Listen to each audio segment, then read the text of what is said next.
I have spent 41 years of my life on the water, and I thought I had seen everything the ocean could show a man. I was wrong. That night off the coast, on what should have been just another fishing run, I watched something rise out of the black water that no textbook, no captain's log, and no story passed down from old sailors could have prepared me for. But before I tell you about that night, you need to understand who I was before it happened, because the man who left port that evening was not the same man who came back. My name is Raymond Doyle, and at the time, I was 58 years old, running a boat that had seen better decades. The Marian Grace had been in my family for 3 generations, passed down like an old coat that no longer quite fit, but that you couldn't bear to throw away. The engine coughed more than it used to. The nets had been patched so many times they looked like a quilt my grandmother might have sewn. And the bank had sent me 2 letters that month, both starting with the same cold phrase: "We regret to inform you." I was not a man who believed in signs, but that morning something felt different. The sky had the wrong kind of clear to it, if that makes any sense to you. No wind, no birds circling the harbor the way they usually did before we set out. My first mate, a wiry man named Curtis Halloway, who had fished with me for almost 15 years, stood on the dock, chewing on nothing, just working his jaw the way he did, when something was bothering him that he didn't have words for yet. "You feel that?" he asked me, not looking away from the water. "Feel what?" I said, though I already knew what he meant. "Nothing," he said. "That's the thing. It's too quiet out there. I should have listened to him more carefully. I should have turned the boat around right then, tied her up and told the bank to take whatever they wanted. But desperation makes fools of good men, and I was desperate. This was supposed to be the trip that saved us. A tip from an old friend in the Coast Guard had pointed me toward waters 20 miles further out than we normally fished, past the shelf where the depth dropped away into nothing, where the big schools sometimes gathered this time of year. Deep water. Lonely water. Water that most captains I knew avoided, not because of any law, but because of a feeling. We had 3 other men aboard that night besides Curtis and me. There was Danny Ruiz, barely 24, still young enough to think the ocean owed him something exciting. There was old Walt Pearson, closer to 70 than 60, a man who had fished these waters since before I was born and rarely spoke unless it mattered. And there was Sam Okafor, quiet, careful, the kind of man who checked every line twice and never complained about the cold. 5 men, 1 aging boat, and 20 miles of black water between us and whatever was waiting. The sun went down around 7:40 that evening, and I remember watching it sink into the horizon with a strange, heavy feeling in my chest, like the ocean itself was holding its breath. The water had gone glassy, unnaturally still, the kind of still that made the hair on your arms stand up even in warm air. Walt came up beside me at the wheel and looked out at that flat black mirror stretching in every direction. "In 50 years, he said quietly, "I've never seen it lie this still out here. Not once." I laughed it off, the way you do when you don't want to admit you're scared. I told him the ocean does what it wants, and we shouldn't read poetry into weather. But even as I said it, I felt my hands tighten on the wheel, and I found myself glancing at the radar screen more often than usual, watching that green sweep circle around and around, showing nothing but empty water for miles. By 9 o'clock, we had reached the coordinates my friend had given me, and I cut the engine to a slow drift, letting the boat settle into the current while the crew began preparing the nets. Nobody spoke much. There is a kind of silence that settles over a crew when every man senses something is wrong, but nobody wants to be the first to say it out loud, because saying it makes it real. That silence sat on the Marian Grace like a fog that night, thick enough to touch. It was Danny who saw it first. He was leaning over the starboard rail, checking the winch line, when he suddenly went very still the way an animal does when it hears something in the dark. "Captain," he said, and his voice had changed completely, gone thin and careful. "Captain, you need to look at this."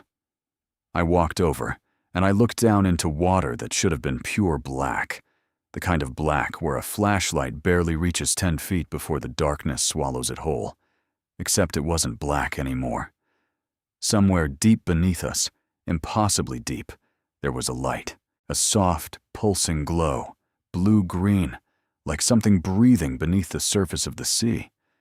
None of us said anything for what felt like a full minute, though it was probably only seconds. We simply stood there at the rail, 5 grown men staring down into water we had fished 1,000 times before, watching a light that had no business being there. It pulsed slowly, like a heartbeat, brightening and dimming in a rhythm that felt almost deliberate, almost patient, as if whatever it belonged to knew we were watching and was in no hurry at all.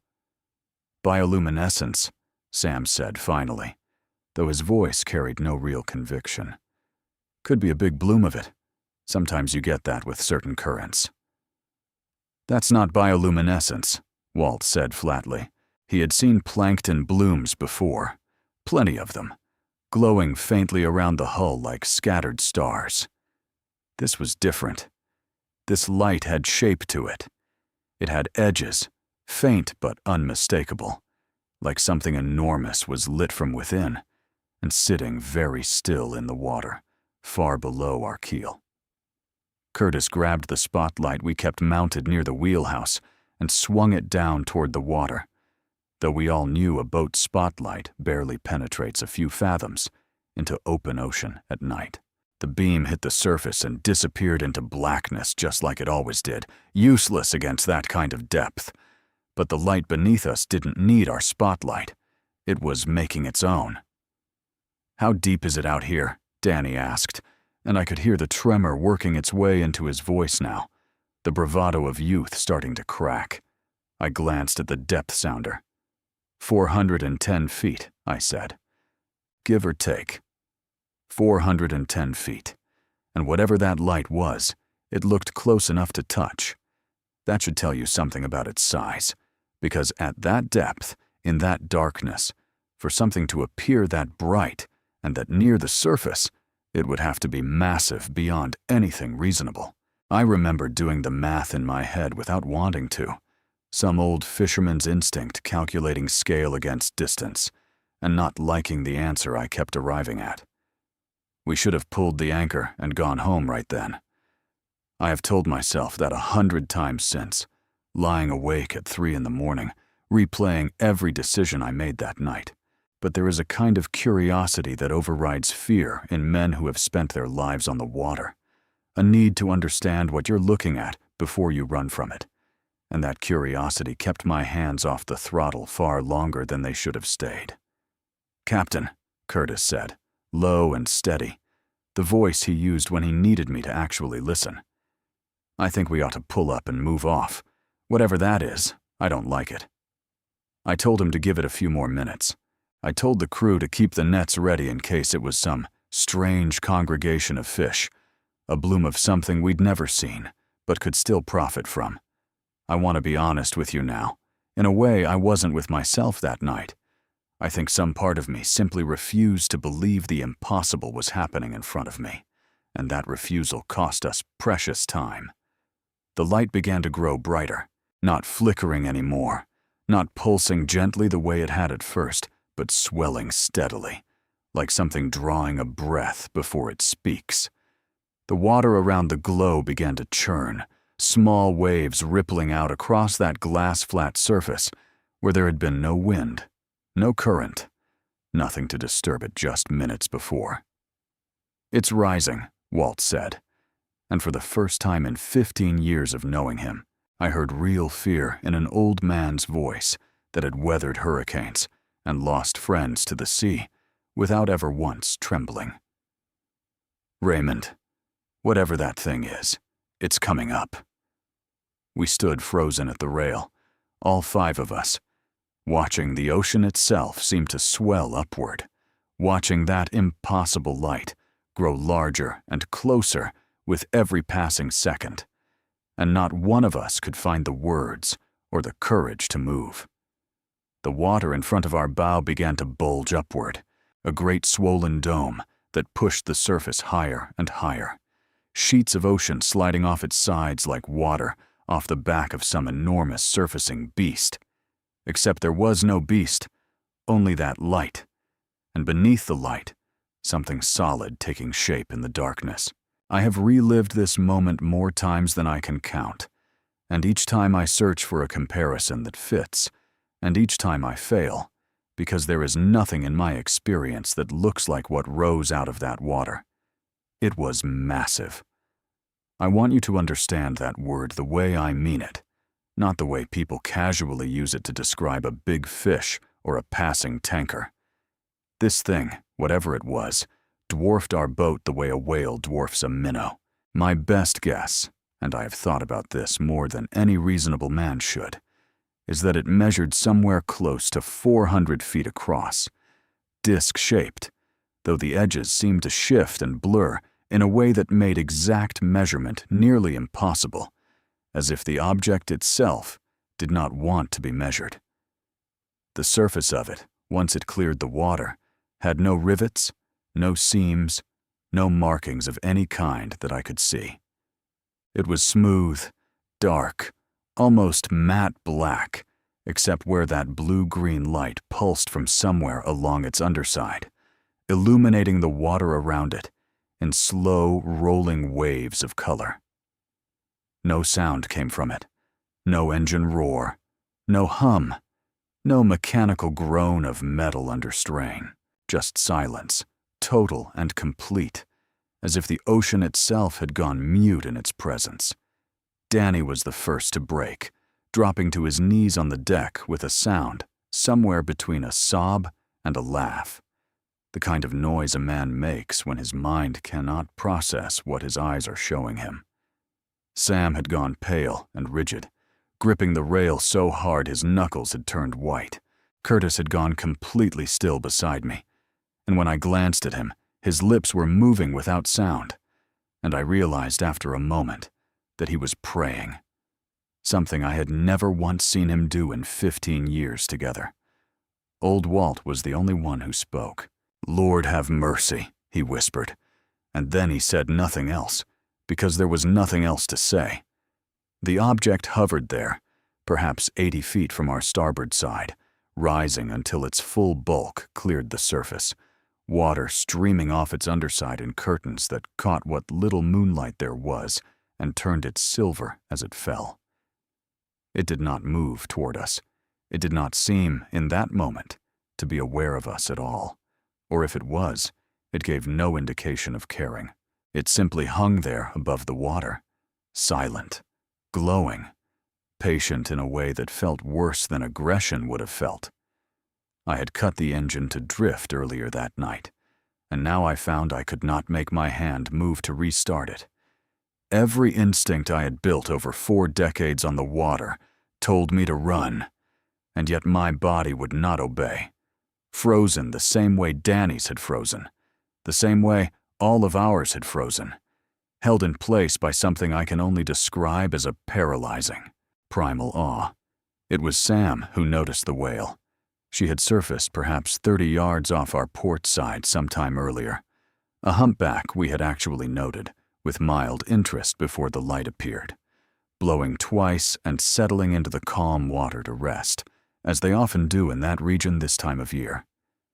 None of us had paid her much mind once the object appeared, but Sam grabbed my arm hard enough to bruise, pointing, and when I turned to look, I saw the whale had gone rigid in the water, motionless, her great body held as still as if she too had been frozen by whatever force gripped the rest of us.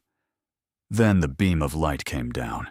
It descended from the underside of the object in a column, wide and steady, blue-white and impossibly bright against the darkness, striking the water directly around the whale's position. The sea around her seemed to boil with light, and I watched, unable to look away, unable to make a single sound, as her massive body began to lift from the water. Not thrash, not struggle. She simply rose, slow and silent, gallons of ocean water sheeting off her enormous flanks as she ascended into that beam, her body limp and unresisting, as though something had reached down and simply decided she belonged elsewhere now. She rose 50 feet, then 100, disappearing into the underside of that vast, dark shape, while all 5 of us stood frozen on the deck of the Marian Grace, watching a 40-ton animal get pulled from the ocean like a leaf plucked by the wind, and none of us could do a single thing but watch it happen. The whale vanished into the object's underside. The beam of light snapped off as suddenly as it had appeared, and for 3 or 4 full seconds, nothing happened at all. The ocean lay still again, that same impossible glass flat stillness we had noticed hours before, as if the sea itself were holding its breath along with the 5 of us standing frozen on that deck. Then, without sound, without warning, without so much as a ripple to mark its passing, the object simply sank back beneath the surface and was gone, the water closing over it, as smoothly as if it had never been there at all. I do not know how long we stood there afterward. Time had stopped meaning anything to me in the ordinary way. It might have been a minute. It might have been 10. I remember the first thing that broke the silence was Danny, still on his knees, finally letting out a long, ragged breath, and then beginning to cry. Not the crying of a frightened child, but the deep, racking sobs of a grown man whose understanding of the world had just been shattered beyond repair. "We have to go," Curtis said, and his voice cracked on the words. "Raymond, we have to go. Now." I do not remember starting the engine. I do not remember pulling the anchor. I know we must have done both, because somehow the Marian Grace was moving, turning hard toward home, her old engine screaming louder than I had ever pushed her, cutting through water that had gone back to looking perfectly ordinary, perfectly innocent, as if it hadn't just swallowed a 40-ton whale whole. Nobody spoke during that run back to port. Nobody could. I kept glancing at the radar, half expecting to see that impossible shape reappear somewhere behind us, half expecting the light to rise again from beneath the boat itself. It never did. The screen stayed clean, showing nothing but ordinary water and the ordinary blip of a distant fishing vessel far to the north. Whatever we had seen was gone, at least for that night, though I would learn later that gone and finished are 2 very different things. We reached the harbor a little after 3 in the morning, and I remember the dock lights looking almost obscenely normal, buzzing yellow and steady over empty concrete, a security guard's radio playing some late-night talk show faintly in the distance. The whole ordinary machinery of a small fishing town continuing on exactly as it always had, entirely unaware that the world had changed hours earlier, 20 miles out at sea. We tied up without a word between us. Walt was the one who finally spoke, standing on the dock with his weathered hands shoved deep in his coat pockets, staring back out toward the black water we had just come from. "Nobody's going to believe a word of this," he said quietly. "Not one word." He was right, of course, though I did not fully understand yet how right he was, or how much that disbelief would cost each of us in the weeks that followed. I only knew, standing there on that dock, with salt still drying on my skin and my hands still trembling from adrenaline, that something had fundamentally shifted inside me, and I would never again be able to look at the ocean the way I had looked at it just 12 hours before. Sam left first, walking quickly toward his truck without saying goodbye, and I noticed his shoulders were shaking, though whether from cold or from something else entirely, I couldn't say. Danny sat down on a wooden piling and simply stared out at the water for a long time before Curtis finally coaxed him up and drove him home, since the boy was clearly in no state to get behind a wheel himself. I stood alone on that dock for almost an hour after everyone else had gone, unable to make myself walk to my truck, unable to make myself simply go home and lie down in my bed as though nothing had happened. I kept replaying that beam of light, that great silent body rising into darkness, the absolute stillness of the whale as she ascended, no fight left in her at all, as if some part of her had already accepted a fate the rest of us couldn't even comprehend. When I finally drove home, my wife was awake, sitting at the kitchen table with a cup of coffee gone cold in front of her, the way she always did when she couldn't sleep and worried about me being out on the water. She took one look at my face and set the cup down carefully, the way you set something down when you sense the ground beneath you has shifted. "Raymond," she said, "what happened out there?" I opened my mouth to answer her and found, for the first time in 30 years of marriage, that I did not have the words to tell my own wife the truth. I told her everything, eventually, sitting at that kitchen table as the sun came up outside our window, painting the walls a soft, indifferent gold that felt like a mockery of everything I had just described to her. Margaret listened without interrupting, her hands wrapped tight around that cold coffee cup, her eyes never leaving my face.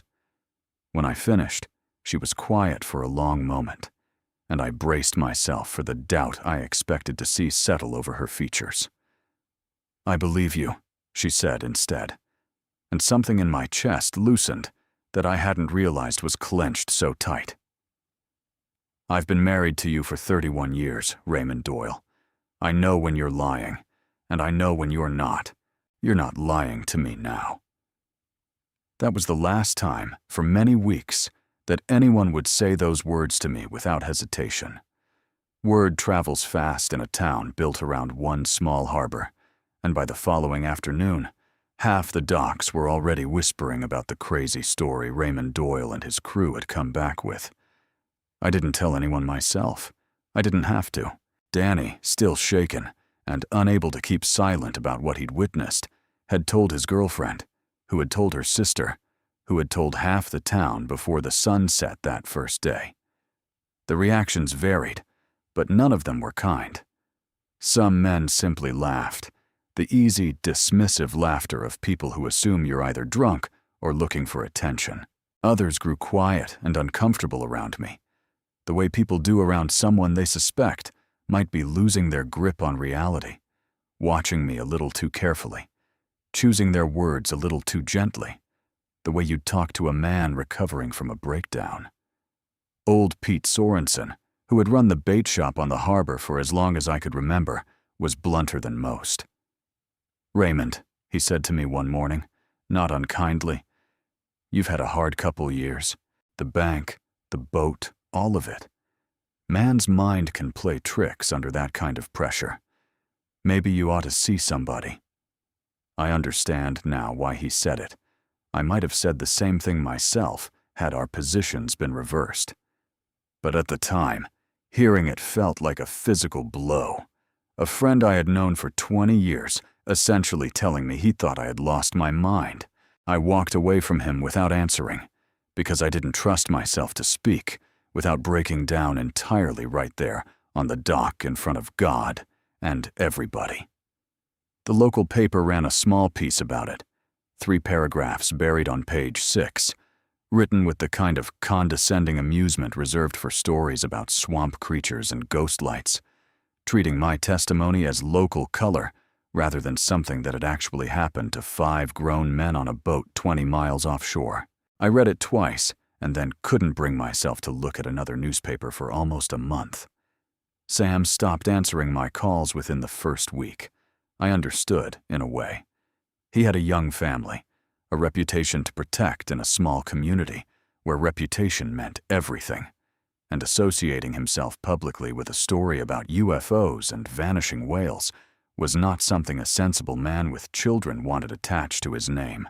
I didn't blame him for pulling away, though it hurt all the same. Another thread cut from the life I had known before that night. Danny, by contrast, could not stop talking about it, telling anyone who would listen, and some who wouldn't.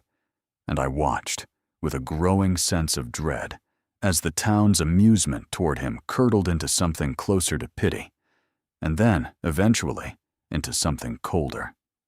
Still, he was 24 years old, and I feared what a summer of public ridicule might do to a young man's spirit, especially one who had witnessed something his mind clearly hadn't finished processing. Curtis was the only one who seemed to handle it with any steadiness, though I suspect that steadiness was simply better hidden than the rest of ours. He kept working the boat with me in the weeks that followed, kept showing up at dawn the way he always had, kept doing his job with the same quiet competence. But I noticed he had started sleeping with a lamp on, something his wife mentioned to Margaret one evening, worried in the offhand way wives worry about things they don't fully understand. I began finding physical evidence, small things, that at least confirmed to myself that I hadn't imagined the whole thing. There was a strange burn pattern on the starboard rail where the light beam had passed closest to the hull, a discoloration in the metal that no marine mechanic I showed it to could explain. There were scorch-like markings on the deck boards near where Danny had been standing, faint but undeniable, the wood grain altered in a way that made even skeptical men go quiet when they examined it closely.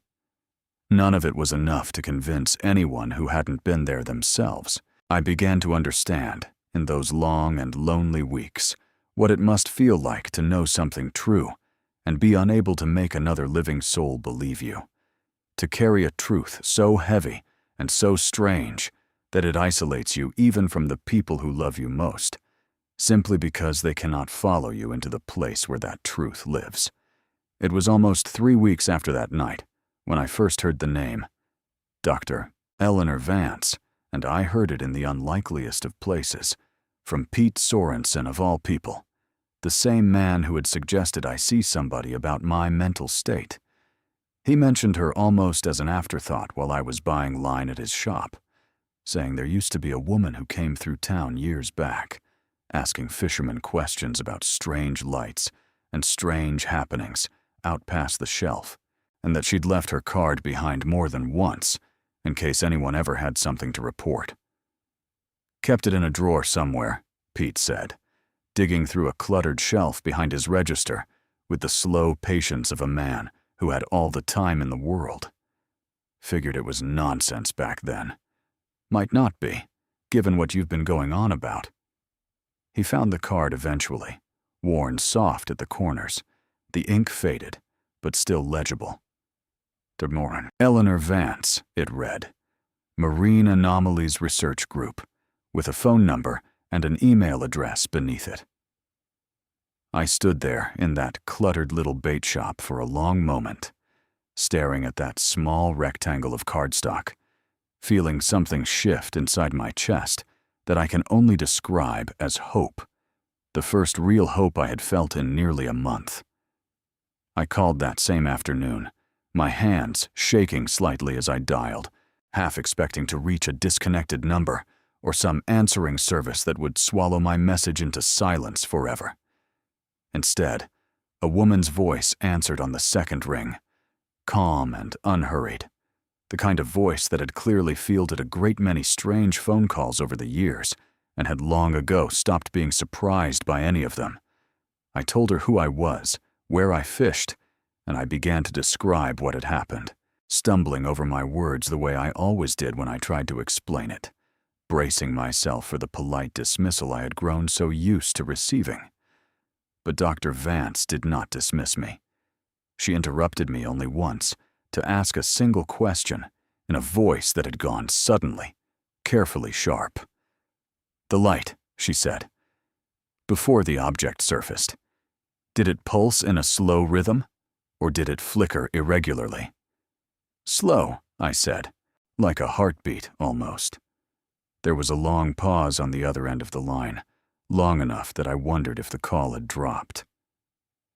Captain Doyle, she said finally, I'd like to come meet with you in person, as soon as you're able. I believe what you experienced may be connected to something I've been investigating for a very long time. She arrived at the harbor 2 days later, and she was not at all what I had pictured, I had imagined, I suppose, someone theatrical, someone dressed for the part of a fringe investigator chasing conspiracy theories across the country. Instead, Eleanor Vance looked like a retired university professor, which in fact she had once been, before her career had taken the turn that led her to studying, in her words, the things the ocean doesn't explain. She was perhaps in her early 60s, silver-haired, sharp-eyed, dressed practically in a weathered field jacket that had clearly seen its share of boat decks and research vessels. She carried a worn leather satchel that turned out to be full of maps, old newspaper clippings, and handwritten notes going back, she told me, almost 30 years. We sat together at my kitchen table, the same table where I had confessed everything to Margaret weeks before, and Eleanor Vance listened to my full account without a flicker of disbelief crossing her face, taking notes in a small leather notebook with the careful attentiveness of someone who had heard similar stories before and knew exactly which details mattered most. "You are not the first," she said, once I had finished, closing her notebook and looking at me with an expression that was equal parts sympathy and grim recognition. "You are not even the 15th. There have been reports along this stretch of coast, sporadic but consistent, going back further than either of us have been alive. Captain Doyle. Fishermen. Coast Guard crews.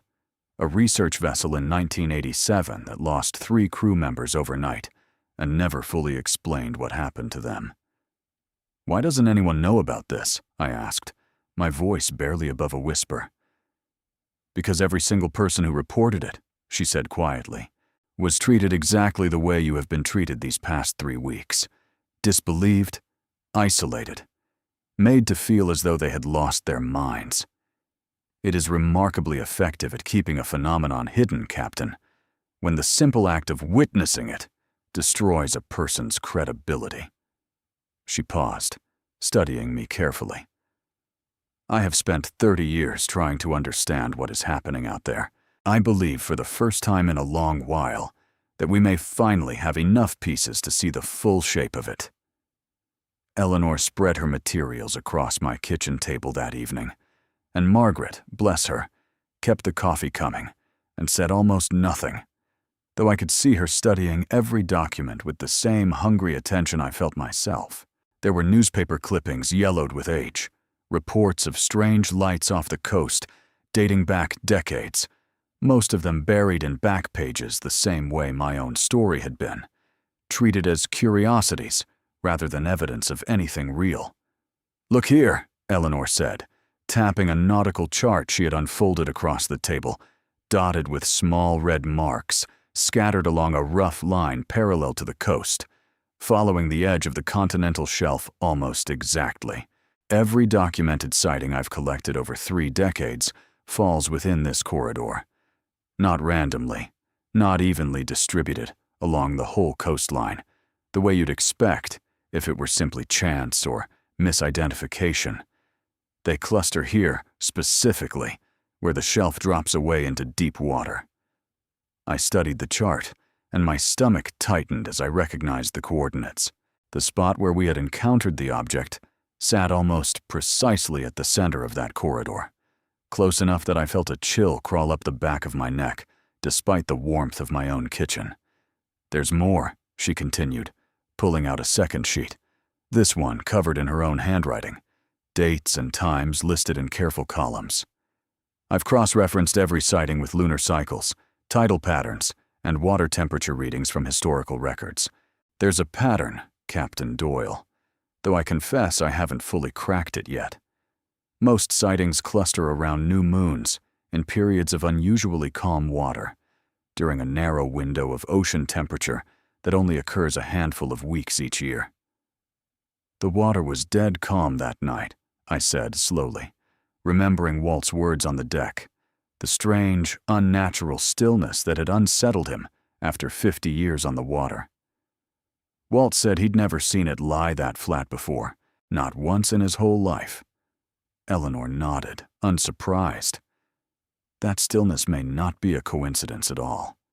I have a working theory, though I want to stress that it remains a theory, that whatever this phenomenon is, it requires specific environmental conditions to surface safely, the way certain deep-sea creatures only rise during particular tidal windows. The calmness you witnessed may have been a signal that conditions were, in some sense, appropriate for it. We talked long into that night, Margaret eventually falling asleep in her chair by the window, while Eleanor and I kept working through the material, piecing together a puzzle that had apparently been scattered across 3 decades of dismissed reports and buried newspaper clippings. She told me about the 1987 incident in more detail, a small research vessel called the Coral Wind that had lost radio contact overnight in almost the exact same waters, and when it was found adrift the following morning, 3 of its 5 crew members had simply vanished without a trace, never to be found or explained. The official report blamed a rogue wave, Eleanor said, her voice flat with the particular anger of someone who has spent years fighting against convenient explanations. There was no storm that night, no unusual wave activity recorded anywhere along the coast. I interviewed the 2 surviving crew members myself years later, after they'd both left the sea entirely and moved inland as far as they could manage. Neither one would speak more than a few sentences about what actually happened, but both of them, independently, years apart, described the same detail before clamming up entirely. What detail? I asked, though some part of me already dreaded the answer. A light, she said quietly, rising from beneath the boat, pulsing slowly, like a heartbeat. I felt the hair rise on my arms exactly as it had that night on the deck of the Marian Grace, and across the table, I watched something harden in Eleanor Vance's expression, a resolve settling over her features that told me she had been waiting a very long time for a witness credible enough and brave enough to help her finally push this investigation somewhere real. I want to go back out there, I said, before I had fully decided to say it, the words leaving me almost of their own will. I want to see it again. I need to understand what happened to that whale. Eleanor studied me for a long moment, her sharp eyes searching my face for something, weighing whether I truly understood what I was asking for. The next window of matching conditions, she said finally, checking her notes, based on lunar cycle and predicted water temperature, falls in 11 days. If you're serious about this, Captain Doyle, I would like to accompany you. I have waited 30 years for a chance like this one, and I am not willing to let it pass without seeing it through myself. Telling Margaret that I intended to sail back out to that same stretch of water was, without question, one of the hardest conversations of my entire marriage. She did not shout at me, which somehow made it worse than if she had. She simply sat very still at the table after I explained the plan, her hands folded in front of her, and looked at me with an expression I had rarely seen in 31 years together, something between fear and a kind of exhausted resignation. You almost lost your mind after the first time, she said quietly. I watched you not sleep for 2 weeks straight, Raymond. I watched you flinch every time a light passed across our bedroom window at night, and now you want to go back. I have to, I told her, and I meant it more completely than I had meant almost anything in my life. I can't live the rest of my days not knowing, Margaret. I can't let that whale just disappear into nothing without at least trying to understand what happened to her. And I can't keep living in a town where every man I've known for 20 years thinks I've lost my grip on reality. She was quiet for a long time, and when she finally spoke again, her voice had softened, though the fear in her eyes hadn't fully faded. Then you come back to me, she said. Whatever you find out there, whatever it is, you come back to this kitchen table and you sit across from me again. Promise me that much, at least. I promised her, and I meant it, though some small and honest part of me understood that a promise like that isn't always entirely within a man's power to keep. Assembling a crew for the second voyage proved far harder than I expected. Sam refused outright the moment I raised the subject, his face going pale and closed the instant I mentioned the date. And I didn't press him, understanding all too well the weight of what I was asking. Danny, to my genuine surprise, agreed almost immediately. Something fierce and determined, burning behind his eyes that hadn't been there before. A young man who had spent 3 weeks being laughed at and clearly needed, more than anything, to prove to himself and everyone else that what he'd seen was real. Walt was the hardest to convince, not out of fear, but out of a lifetime of hard-earned caution. "I've fished these waters near 70 years, he told me, sitting on an overturned crate on the dock, working a piece of rope between his weathered hands, the way he always did when he was thinking something through carefully. Never once needed to go looking for trouble. Trouble's always found me plenty on its own." But in the end, he agreed as well, muttering something about not wanting to leave an old fool like me out there without at least one man who knew what he was doing. Curtis surprised me by agreeing almost instantly, without hesitation, and when I asked him why, given how shaken he'd been in the weeks following our first encounter, he simply shrugged and said, "Because whatever that thing is, Raymond, it's not going anywhere on its own, and somebody ought to understand it before it happens to some other poor crew who doesn't know what they're looking at." Eleanor arrived at the harbor 3 days before our departure, this time bringing equipment I hadn't expected: waterproof cameras designed for deep-sea research, a specialized hydrophone she claimed could detect sounds well below the range of normal human hearing, and a device she called a magnetometer, which she explained could detect unusual disturbances in the Earth's magnetic field, the kind that sometimes accompanied reports like ours from other parts of the world. We spent those 3 days preparing the Marian Grace with more care than I had ever given her before, checking every line, every bolt, every inch of the hull, as though thoroughness alone might somehow protect us from whatever waited out there. Margaret came down to the dock each evening, bringing food she'd cooked herself, watching us work with an expression I recognized from old photographs of wives during wartime, that particular blend of pride and terror that comes from loving someone you cannot talk out of walking toward danger. The night before we left, unable to sleep, I walked down to the harbor alone and sat on the same piling where Danny had collapsed weeks before, staring out at water that looked, in the moonlight, exactly as calm and ordinary as it always had, giving no hint at all of the impossible things it might be hiding beneath its surface.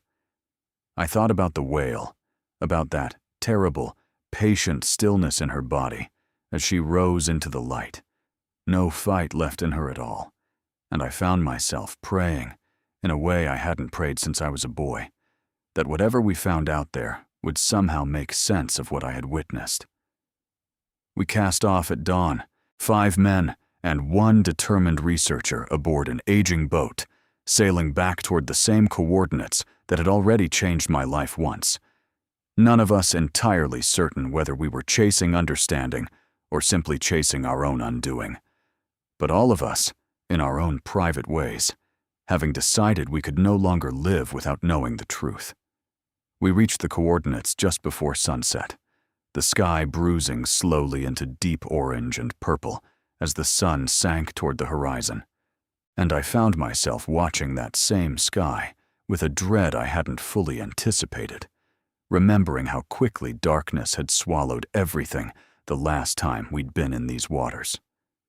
Eleanor set up her equipment methodically along the deck, the hydrophone lowered carefully over the side, the magnetometer clicking softly as it took its baseline readings, her movements calm and precise in a way that steadied the rest of us more than any words could have. "Water temperature's exactly what I predicted," she said quietly, checking her instruments as the last light faded from the sky. 61.4 degrees matches every documented sighting almost precisely. The water had gone still again, that same unnatural glassy calm that Walt had warned us about the first time, and I watched him standing at the rail, his weathered face tight with tension, his eyes fixed on the darkening water, with an intensity I hadn't seen in him before. Danny stood beside him, gripping the rail with white knuckles, his earlier bravado replaced now with something rawer and more honest, a young man genuinely afraid, but standing his ground regardless. We waited nearly 3 hours, the boat drifting silently under a moonless sky, nobody speaking above a whisper, every sense straining against the darkness for any sign of that pulsing light. I began to wonder if we had misjudged the timing entirely, if Eleanor's careful calculations had somehow failed us, and some small, cowardly part of me almost hoped that they had. Then Sam's hydrophone, monitored by Eleanor through a set of headphones, picked up a sound. "There's something," she said sharply, sitting up straight, her fingers adjusting dials with quick precision. "Low frequency, rhythmic. It's close, very close." She pulled the headphones off and looked at me, her earlier composure cracking just slightly at the edges. "Captain, whatever it is, it's directly beneath us." The water around the boat began to glow.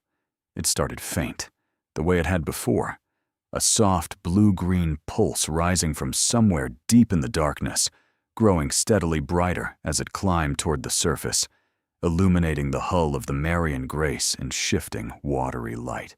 This time, I did not freeze the way I had before. Some part of me, perhaps hardened by 3 weeks of disbelief and isolation, refused to simply stand paralyzed again, and I found myself grabbing the camera Eleanor had rigged near the bow, recording everything even as my hands shook violently. The object rose exactly as it had the first time, silent, massive, water sheeting off its dark surface in silver curtains, that impossible dome shape blotting out the horizon as it cleared the water, barely 60 feet from where we stood. This time, closer than before, I could see details I had missed entirely on our first encounter.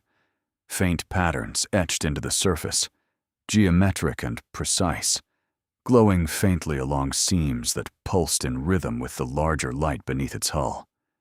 "My God," Eleanor whispered beside me, her voice trembling with something that sounded almost like reverence. "It's exactly as they described. 30 years, and it's exactly as they described." Then the beam of light descended again, and my heart nearly stopped, because this time it was aimed not at some distant whale resting peacefully in the water, but directly at our boat. I grabbed the wheel instinctively, some animal instinct screaming to run. But before I could push the throttle forward, the beam shifted, sliding past our hull with deliberate slowness, illuminating the deck in cold, blue-white light for 3 long, terrifying seconds before moving past us entirely, sweeping out toward open water beyond our stern. And there, perhaps 100 yards off, I saw her. The whale. Not just any whale, I would swear to this day, though I have no proof beyond my own certainty, but the same humpback we had watched disappear weeks before, resting on the surface exactly where she had been that first, terrible night, as though she had simply been returned to precisely the spot from which she'd been taken. The beam of light settled around her gently, and rather than lifting her from the water the way it had before, it seemed instead to simply wash over her, bathing her enormous body in soft blue light for nearly a full minute, while all of us stood frozen, watching, barely breathing. Then, without warning, the light withdrew entirely. The object began its silent descent back into the depths, and the whale, very slowly, lifted her great head from the water and released a long, low call that echoed across that impossible stillness, a sound unlike anything I had ever heard from a whale in 41 years on the water, something that felt less like an animal's cry and more, somehow, like a farewell. The object sank beneath the surface without a ripple, the same eerie silence swallowing it whole exactly as it had the first time, and the ocean around us settled back into that same glassy stillness, giving no sign at all that anything extraordinary had just occurred. But this time, something remained. This time, the whale stayed. She lingered on the surface perhaps 200 yards from our bow, blowing softly every few minutes, her great body rising and falling with the gentle rhythm of an animal simply resting after a long journey.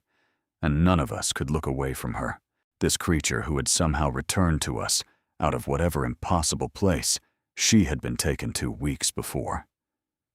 Eleanor stood beside me at the rail, tears running freely down her face, though she made no move to hide them. 30 years, she said softly, more to herself than to me.